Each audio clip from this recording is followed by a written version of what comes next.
Hi ಎಲ್ರಿಗೂ ನಮಸ್ಕಾರ. Welcome back to my YouTube channel. Day 4 ಇವತ್ತು ಬ್ರೇಕ್‌ಫಾಸ್ಟಿಗೆ ಬಂದು 1 ಬೌಲ್ ಪಪಾಯ ತೊಗೊಂಡಿದ್ದೀನಿ. ಜೊತೆಗೆ ಸ್ವಲ್ಪ ಸನ್‌ಫ್ಲವರ್ ಸೀಡ್ಸ್, ಬೇರೆ ಸೀಡ್ಸ್ ಇದ್ರೂ ಕೂಡ ಆ್ಯಡ್ ಮಾಡಿ. ಸೊ ಇವತ್ತು 1 ಬೌಲ್ ಪಪಾಯಾಗೆ ಸನ್‌ಫ್ಲವರ್‌ನ ಸೀಡ್ಸ್‌ನ ಆ್ಯಡ್ ಮಾಡಿದ್ದೀನಿ. ಮತ್ತು ಲಂಚ್‌ಗೆ ಓಟ್ಸ್ ವಿತ್ ಪಪಾಯನ ತೊಗೊಂಡಿದ್ದೀನಿ ಆ್ಯಂಡ್ ಅದನ್ನು ಹೇಗೆ ಮಾಡ್ಕೊಂಡಿದ್ದೀನಿ ಅಂತಲೂ ವಿಡಿಯೋ ಮಾಡಿದ್ದೀನಿ. ಚೆಕ್ ಮಾಡಿ. ಮತ್ತು ಮಧ್ಯಾಹ್ನಕ್ಕೆ ಓಟ್ಸ್‌ನ ರೆಡಿ ಮಾಡ್ಕೊಳ್ತಾ ಇದ್ದೀನಿ. ಸೊ ಮಾರ್ನಿಂಗ್ ಬಂದು ಫ್ರೂಟ್ಸ್ ಅಂದರೆ ಪಪಾಯ ಮಾತ್ರ ತೊಗೊಂಡಿದ್ದೆ.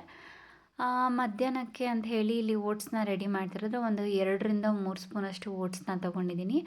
ಜೊತೆಗೆ ಒಂದು ಚಿಕ್ಕ ಗ್ಲಾಸಲ್ಲಿ ಮಿಲ್ಕ್ ತೊಗೊಂಡಿದ್ದೀನಿ ಮಾಡ್ಕೊಳ್ಳೋದಕ್ಕೆ.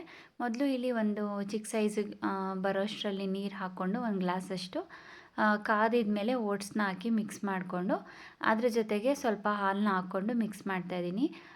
ಇದು ಸ್ವಲ್ಪ ಲಿಕ್ವಿಡ್ ಥರನೇ ಇದೆ, ಯಾಕಂದರೆ ಇದು ಮಧ್ಯಾಹ್ನಕ್ಕೆ ನಾನು ತೊಗೊಂಡು ಹೋಗ್ತಿರೋದ್ರಿಂದ. ಸೊ ಅದು ಲಿಕ್ವಿಡ್ ಇದ್ರೂ ನಾನು ಮಧ್ಯಾಹ್ನ ತಿನ್ನೋ ಅಷ್ಟರಲ್ಲಿ ಗಟ್ಟಿಯಾಗಿರುತ್ತೆ ಅಂಥೇಳಿ ಸೊ ಲಿಕ್ವಿಡ್ ಆಗೇ ಮಾಡ್ಕೊಳ್ತಾ ಇದ್ದೀನಿ. ಆ್ಯಂಡ್ ಇದ್ರ ಜೊತೆಗೆ ಮಧ್ಯಾಹ್ನಕ್ಕೆ ಆಫೀಸಲ್ಲಿ ಸ್ವಲ್ಪ ಬಾಳೆಹಣ್ಣು ಮತ್ತು ಪಪಾಯನ ತೊಗೊಂಡೋಗಿದ್ದೀನಿ. ಅಂದರೆ ಹಣ್ಣನ್ನು ಸಪ್ರೇಟ್ ತೊಗೊಂಡಿದ್ದೀನಿ. ಅಂದರೆ ಇದು ಓಟ್ಸ್‌ನ 1 ಬಾಕ್ಸ್ ಸಪ್ರೇಟು ಮತ್ತು ಫ್ರೂಟ್ಸ್‌ನ 1 ಬಾಕ್ಸ್ ಸಪ್ರೇಟ್ ಇದ್ದೀನಿ. ಜೊತೆಲಿ ಮಿಕ್ಸ್ ಮಾಡಿ ತೊಗೊಂಡೋಗ್ತಿಲ್ಲ, ಅಂದರೆ ಚೆನ್ನಾಗಿರಲ್ಲ ಅಂಥೇಳಿ. ಸೊ ಅದಾಗಿದ್ಮೇಲೆ ಅಲ್ಲೇ ನಾನು ಒಂದೇ ಸಲ ಮಿಕ್ಸ್ ಮಾಡಿಕೊಂಡು ಸೊ ಇವತ್ತಿನ ಊಟಕ್ಕೆ ಇದನ್ನು ಮಾಡಿದ್ದೆ ಮಧ್ಯಾಹ್ನ. ಮತ್ತು ಈವ್ನಿಂಗು ಏನು ಮಾಡೋದು, ಬೇಗ ಆಗೋವಂಥದ್ದು ಏನು ಮಾಡ್ಕೋಬೋದು ಅಂದರೆ ಒಂದು 7:30 ಒಳಗಡೆನೇ ಊಟ ಮುಗಿಸ್ಕೊಳ್ಳೋಣ ಅಂಥೇಳಿ ಸೊ ರಾಗಿ ರೊಟ್ಟಿ ಮತ್ತು ಕಡಲೆಬೀಜದ ಚಟ್ನಿ ಮಾಡ್ಕೊಳ್ಳೋಣ ಅಂತ ಡಿಸೈಡ್ ಮಾಡಿದೆ. ಸೊ ಅದಕ್ಕೆ ಇಲ್ಲಿ ಏನೇನು ಬೇಕಂತ ರೆಡಿ ಮಾಡ್ಕೊಂಡಿದ್ದೀನಿ. 1 ಕ್ಯಾರೆಟು, 2 ಹಸಿಮೆಣ್ಸಿನ್ಕಾಯಿ, ಕೊತ್ತಂಬರಿ ಸೊಪ್ಪು, ಕರಿಬೇವಿನ ಸೊಪ್ಪು ಮತ್ತು 1 ಈರುಳ್ಳಿ ತೊಗೊಂಡಿದ್ದೀನಿ. ಆ್ಯಂಡ್ ಸಬಾಕ್ಸಿ ಸೊಪ್ಪಿದ್ರೂ ಕೂಡ ಇದ್ರ ಜೊತೆ ಆ್ಯಡ್ ಮಾಡಿ, ಇದ್ದರೆ ಆ್ಯಡ್ ಮಾಡಿ, ಇಲ್ಲ ಅಂದ್ರೂ ನಡೆಯುತ್ತೆ. ಸೊ ಮತ್ತು ಇದ್ರ ಜೊತೆಗೆ ನಾನು ಒಂದು 3 ಸ್ಪೂನಷ್ಟು ಕಾಯಿ ತುರಿ ಹಾಕ್ಕೊಂಡಿದ್ದೀನಿ. ಕಾಯಿ ತುರಿ ಹಾಕ್ಕೊಂಡ್ರೆ ಟೇಸ್ಟ್ ಚೆನ್ನಾಗಿ ಬರುತ್ತೆ ಅಂತೇಳಿ. ಸೊ ಮೊದಲು ಇದನ್ನೆಲ್ಲ ಹಚ್ಕೊಂಡಿರೋದನ್ನ ಒಂದು ಬೌಲ್ಗೆ ಹಾಕ್ಕೊಂಡು ರಾಗಿ ಹಿಟ್ಟು ಕೂಡ ಜರಡಿ ಹಿಡ್ದು ರೆಡಿ ಮಾಡ್ಕೊಂಡಿದ್ದೀನಿ. ಮತ್ತು ಇಲ್ಲಿ ಇಬ್ಬರಿಗಷ್ಟೇ ನಾನು ಮಾಡ್ತಿರೋದ್ರಿಂದ ಸ್ವಲ್ಪ ಹಿಟ್ಟು ಮಿಗುತ್ತೆ. ಬಟ್ ಇಷ್ಟೇ ಮಾಡಬೇಕನ್ನೋದು ಗೊತ್ತಾಗಲ್ಲ. ಸೊ ಹಾಗಾಗಿ ಮೊದಲು ಇಲ್ಲಿ ನಾನು ಹಚ್ಕೊಂಡಿರೋ ತರಕಾರಿ ಅಥವಾ ಈರುಳ್ಳಿ ಜೊತೆ ಸ್ವಲ್ಪ ಉಪ್ಪನ್ನ ಮತ್ತು ಜೀರಿಗೆನ ಆ್ಯಡ್ ಮಾಡಿ ಮೊದಲು ಮಿಕ್ಸ್ ಮಾಡ್ಕೊಳ್ತಾ ಇದ್ದೀನಿ. ಅದಾಗಿದ ಮೇಲೆ ಒಂದು ಸ್ವಲ್ಪ ಬಿಸಿ ನೀರು ಜೊತೆ ಹಿಟ್ಟನ್ನ ಕಲಿಸ್ತಾ ಇದ್ದೀನಿ. ತಣ್ಣೀರಲ್ಲೂ ಕಲಿಸ್ಬೋದು, ಬಟ್ ಸ್ವಲ್ಪ ಬಿಸಿ ನೀರಲ್ಲಿ ನಾನು ಕಾಯಿಸ್ಕೊಂಡಿಟ್ಕೊಂಡು ಕಲಿಸ್ತಾ ಇದ್ದೀನಿ. ಅದನ್ನು ನೀವು ಬಿಸಿ ನೀರು ಹಾಕೋದ್ರಿಂದ ಸ್ವಲ್ಪ ಸೌಟಲ್ಲಿ ಒಂದು 2-3 ನಿಮಿಷ ಚೆನ್ನಾಗಿ ಕೈ ಆಡಿ, ಆಮೇಲೆ ಅದು ಬಿಸಿ ಕಮ್ಮಿ ಆಗಿದ್ಮೇಲೆ ಕೈಯಲ್ಲಿ ಚೆನ್ನಾಗಿ ನಾದ್ಕೋಬೇಕು. ಯಾಕಂದರೆ ಎಷ್ಟು ನಾದ್ಕೊಂಡಷ್ಟು ಹಿಂಗೆ ರೊಟ್ಟಿನ ಹಿಂಗೆ ತಟ್ಬಿಟ್ಟು ಹಾಕುವಾಗ ಕಿತ್ತೋಗಲ್ಲ ಅಂಥೇಳಿ. ಸೊ ಇದಾಗಿತ್ತು. ಮತ್ತು ಇದ್ರ ಜೊತೆಗೆ ನಾನು ಕಡಲೆಬೀಜ ಚಟ್ನಿನೂ ಮಾಡ್ಕೊಂಡಿದ್ದೆ ಅಂತ ಹೇಳಿದ್ನಲ್ಲ, ಸೊ ಅದನ್ನು ಕೂಡ ಇದ್ರಲ್ಲಿ ರೆಸಿಪಿ ಹಾಕಿದ್ದೀನಿ, ಚೆಕ್ ಮಾಡಿ. ಸೊ ಡೇ 4ಅಲ್ಲಿ ಇವತ್ತು ಮಾರ್ನಿಂಗ್ ಬಂದು ಫ್ರೂಟ್ಸು, ಮಧ್ಯಾಹ್ನ ಓಟ್ಸು, ನೈಟ್ ಬಂದು ರಾಗಿ ರೊಟ್ಟಿ. ರಾಗಿ ರೊಟ್ಟಿ ಮಾಡಿದ್ದೀನಿ ಅಂತ 2-3 ದಿನದಲ್ಲ, 1 ರಾಗಿ ರೊಟ್ಟಿ, ಸ್ವಲ್ಪ ಚಟ್ನಿ, ಹಾಗೆ 1 ಬೌಲ್ ಮೊಸರು ತೊಗೊಂಡಿದ್ದೀನಿ. ಆ್ಯಂಡ್ ನಾಳೆಗೆ ಏನೇನು ಮಾಡಬೇಕು ಅಂತ ಯೋಚನೆ ಮಾಡ್ತಾಯಿದ್ದೀನಿ ಗಾಯ್ಸ್, ಈ ವಿಡಿಯೋ ಎಡಿಟ್ ಮಾಡಿಕೊಂಡು. ಸೊ ನಾಳೆ ಏನೇನು ಮಾಡ್ತೀನಿ ಅಂತಲೂ ಅಪ್ಲೋಡ್ ಮಾಡ್ತೀನಿ. ಆ್ಯಂಡ್ ಆ್ಯಕ್ಚುಲಿ ಮತ್ತು ನಂದು ಲಾಸ್ಟ್ ವೀಡಿಯೋನಲ್ಲಿ ಒಂದು ಸಬ್ಸ್ಕ್ರೈಬರ್ ಆಗಿದ್ದಾರೆ, ಆ್ಯಂಡ್ ಯಾರು ಏನು ಅಂತ ಗೊತ್ತಿಲ್ಲ.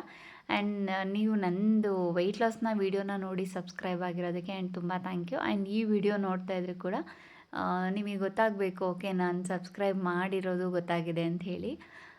ಯಾಕಂದರೆ ಒಂದೊಂದು ಸಬ್ಸ್ಕ್ರೈಬರು ತುಂಬ ಇಂಪಾರ್ಟೆಂಟ್ ಆಗುತ್ತೆ. ಸೊ ಹಾಗಾಗಿ ಮೆನ್ಷನ್ ಮಾಡ್ತಾ ಇದ್ದೀನಿ. ಸೊ ನಂದು ವೆಯ್ಟ್ ಲಾಸ್ ನನಗೇನು 4 ಡೇಸ್ ಅಪ್ಲೋಡ್ ಮಾಡಿರೋ ವೀಡಿಯೋನಲ್ಲಿ ಒಬ್ಬರು ಸಬ್ಸ್ಕ್ರೈಬ್ ಮಾಡಿದ್ದೀರಾ, ಥ್ಯಾಂಕ್ ಯು. ಮತ್ತು ಇಲ್ಲಿ ನೋಡಿ, ನಾನು ರೊಟ್ಟಿ ತಟ್ಕೊತಾ ಇದ್ದೀನಲ್ಲ, ಸ್ವಲ್ಪ ನಿಧಾನಕ್ಕೆ ತಟ್ಕೊಳ್ಳಿ. ನಿಮಗೆ ಎಷ್ಟು ಅಗಲ ಬರುತ್ತೋ ಅಷ್ಟು ಅಗಲ. ನಾನು ಇಲ್ಲೊಂದು ಮೀಡಿಯಮ್ ಸೈಜಷ್ಟು ತಟ್ಕೊಂಡಿದ್ದೀನಿ. ಒಂದು ಸಾಕು ಅಂತಲೇ ಹೇಳ್ಬೋದು, ಅಥವಾ ನಿಮ್ಗೆ ಇನ್ನೊಂದು ಸ್ವಲ್ಪ ಹೊಟ್ಟೆ ಹಸಿತಾ ಇದೆ ಅಂತ ಹೇಳಿದ್ರೆ ಇನ್ನೊಂದು ಅರ್ಧ ರೊಟ್ಟಿನ ತೊಗೊಳ್ಳಿ. ಬಟ್ ಇದ್ರ ಜೊತೆ ತರಕಾರಿ ಎಲ್ಲ ಮಿಕ್ಸ್ ಮಾಡಿರೋದು ಮತ್ತು ಇದ್ರ ಜೊತೆ ಮೊಸರನ್ನ ತೊಗೊಳ್ತಿರೋದಕ್ಕೆ ಸೊ 1 ರೊಟ್ಟಿನ ನಾನು ನೈಟ್ಗೆ ಡಿನ್ನರ್ಗೆ ತೊಗೊಳ್ತಾ ಇದ್ದೀನಿ. ಮತ್ತು ಏನು ಮಾತಾಡೋದು, ವಿಡಿಯೋ ಮಾತ್ರ ಹೋಗ್ತಾನೆ ಇದೆ. ಏನೇನು ಹೇಳ್ಬೋದು, ಸೊ ನಾಳೆ ಹೇಳಿದ್ನಲ್ಲ, ಸೊ ನಾಳೆ ಏನು ಮಾಡೋದು ಅಂತ ನನಗೆ ಕ್ಯೂರಿಯಾಸಿಟಿ. ಏನು ಮಾಡಬೇಕಂತನೂ ಯೋಚನೆ ಮಾಡ್ತಾಯಿದ್ದೀನಿ. ಲೈಕ್ ಲೋ ಕ್ಯಾಲರೀಸ್ ಇರ್ಬೋದು, ಮತ್ತು ನಮಗೆ ತಿನ್ನೋ ಅಂಥದ್ದಾಗಿರಬೇಕು. ಸುಮ್ಮನೆ ಇವಾಗ ನಾವು ಎಷ್ಟೊಂದು ವೀಡಿಯೋಸ್ ನೋಡ್ತಿರ್ತೀವಿ ವೆಯ್ಟ್ ಲಾಸಲ್ಲಿ, ನೋಡಿದ್ದನ್ನೆಲ್ಲ ಮಾಡೋಕ್ಕಾಗಲ್ಲ, ಅಥವಾ ಮಾಡಿದ್ದನ್ನೆಲ್ಲ ತಿನ್ನೋದಕ್ಕಾಗಲ್ಲ. ಸೊ ತಿಂದ ಮೇಲೆ ಅದು ನಮಗೆ ಸ್ಯಾಟಿಸ್ಫ್ಯಾಕ್ಷನ್ ಇರಬೇಕು. ಓಕೆ, ನನಗೆ ಬೇಕಿರೋದು ನಾನು ತಿಂದಿದ್ದೀನಿ, ಸೊ ವೆಯ್ಟ್ ಲಾಸ್ ಆಗಿರಲಿ ಅಥವಾ ನಾರ್ಮಲಿ ಆಗಿರಲಿ ತುಂಬ ನೋಡ್ತಿರ್ತೀವಿ ನಾವು weight loss journey videos open ಮಾಡಿದ್ರೆ ಎಷ್ಟು ತರಾವರಿ ವೀಡಿಯೋಸ್ಗಳು ಸಿಗುತ್ತೆ, ತರಾವರಿ ರೆಸಿಪ್ಸ್ಗಳು ಸಿಗುತ್ತೆ.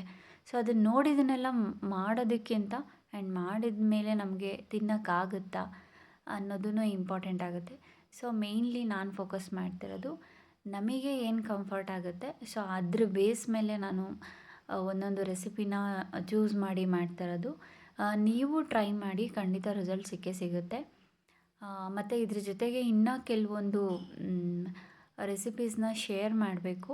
ಸೊ ಈ ವೀಕೆಂಡಲ್ಲಿ ಕೆಲವೊಂದನ್ನು ಪ್ಲ್ಯಾನ್ ಮಾಡಿದ್ದೀನಿ. ಸೊ ಅದನ್ನು ಕೂಡ ನೆಕ್ಸ್ಟ್ ವೀಕೆಂಡ್ಸಲ್ಲಿ ಅಂದರೆ ವೆಯ್ಟ್ ಲಾಸ್ ಅಲ್ಲ, ಸೊ ರೆಸಿಪಿನ ಶೇರ್ ಮಾಡ್ತೀನಿ. Thank you.